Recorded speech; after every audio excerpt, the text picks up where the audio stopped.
Professor Monousakis. Maybe we can show that. Yeah. So I do it from my mobile phone, but it should work.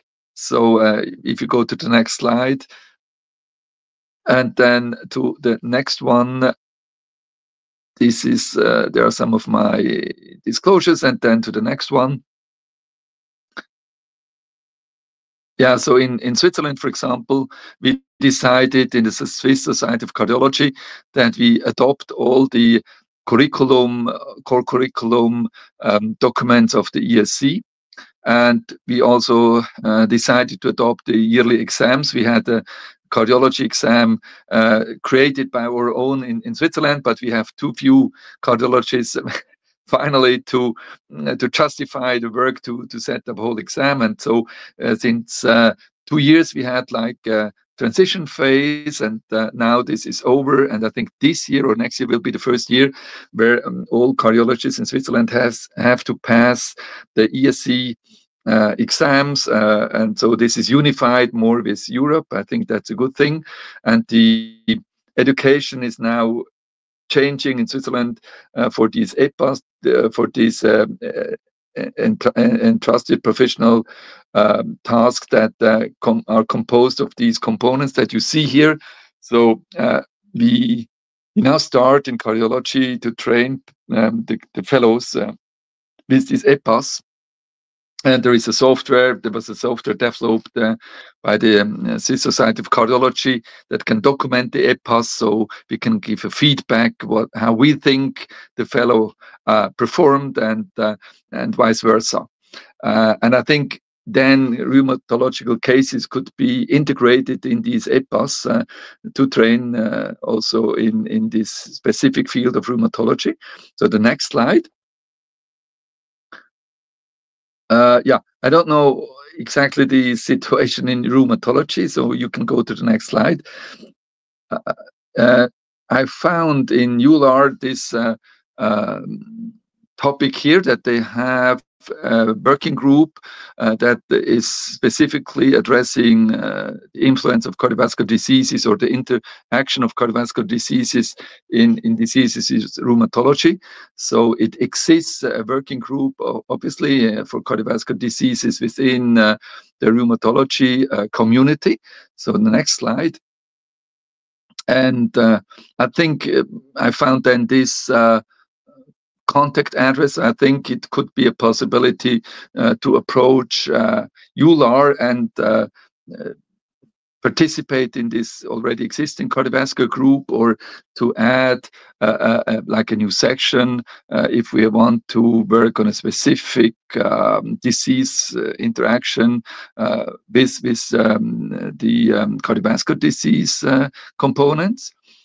So we can discuss whether an approach in this way would make sense, or maybe rather in a later stage. We can look at that. So the next slide. And then for the cardiology situation, these EPAs, they cover several levels. So from like looking at the procedure, then gaining more and more independency on it until the last stage where you completely can perform the exam or the intervention by yourself, and you can run a section and you take the responsibility for that. So next slide. And then for example, MRI goes to level 3. So the basic formation in cardiology, when you want to do MRI, you go to level 3. That means that you should be able to run an MR, to overview an MR exam, but you can always rely on a senior consultant that can take over, that helps you, and this person should be available within minutes. So it's not the aim when you have passed this core curriculum of the basic cardiology exam of the ESC that you would run an MR exam by yourself, but you can get a certain action at the console. Next slide, please. And then I think this could be an interesting chapter. So these EPAs, they cover different aspects of cardiology, or all aspects of cardiology. And then in chapter 9, there is cardiac patients with other diseases in other settings. So it's a specific chapter that deals with these patients. So next slide, please. And here you see 9 settings that are already established with EPAS, and also the level that you should get to pass the curriculum successfully. So not for all sub settings you need to have the same level of expertise. And we could imagine here that another patient setting would enclose the patients with rheumatological diseases, and we would then see which level of expertise or skills you would need to pass the basic exam of the ESC exam in cardiology. And I think it would be helpful to have these settings of patients formally included in, for example, the core curriculum and EPAS. Next slide. I think that's the last slide I have. Yeah, the EPAs are then structured this way. So to get this chapter or an additional section of the last chapter, we would need to fill in a description of that section, the skills, attitudes, etc. It's well structured what you have to deliver. It's about 1 to 1.5 page of information that is provided in the core curriculum for each of these subsections of the chapter 9. And I think that would be like maybe a last step, that we want to integrate the cardio-rheumatology discipline into a fixed place in the core curriculum of the ESC, and something similar in the EULAR or in another society that covers rheumatology. I think that's the last slide. Maybe you can go to the next. I think that's the last.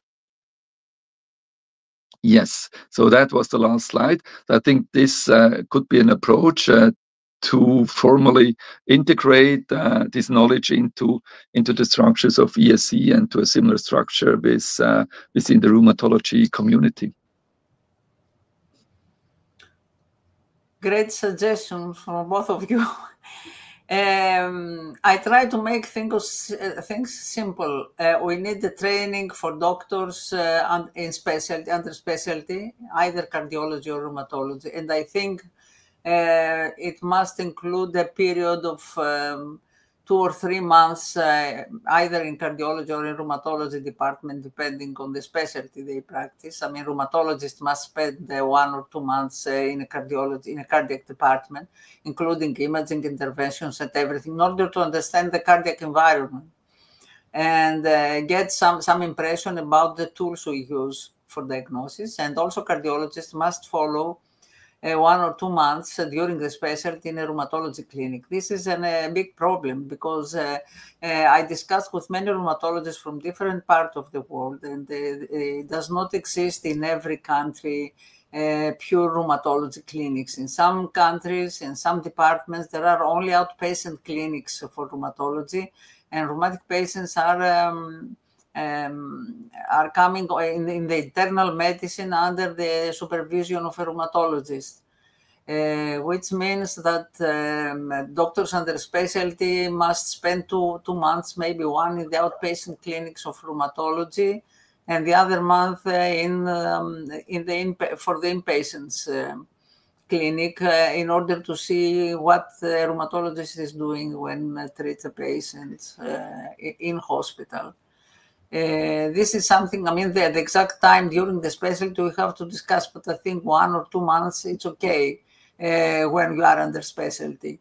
Then it's the point after the specialty, if you like to have a cardiorheumatology as subspecialty, we need definitely 1 year or even more.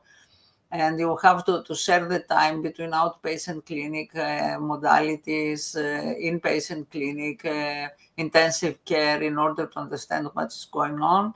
and then to spend time in research, in immunology lab or in cardiac lab, in CMR lab, in order to see how they can deal with the research, or maybe they have to take over a cardiac or a rheumatic project in order to understand how we can deal with these two specialties and how we can combine things. These are my thoughts. I don't know, what do you think about this? For cardiology, I can say much easier what I suggest. For rheumatology, I expect Manos' ideas to see what we can propose. Sophia, let me make a small interaction that Dr. Plain is with us. But lovely. If he is with us, it's great. Hello. Oh, finally, Hello. a professor of cardiorheumatology missing from the educational So I have to apologize. Oh, I've been here for half an hour, but I haven't been let into the call for some reason. So I've been waving, making noises. Okay, finally you are here. This is very important achievement. Welcome. Welcome. So let us know your opinion about the topic. Well, would you like me to go through my slides, or would you like me to? Yeah, through your slides. Good. So no.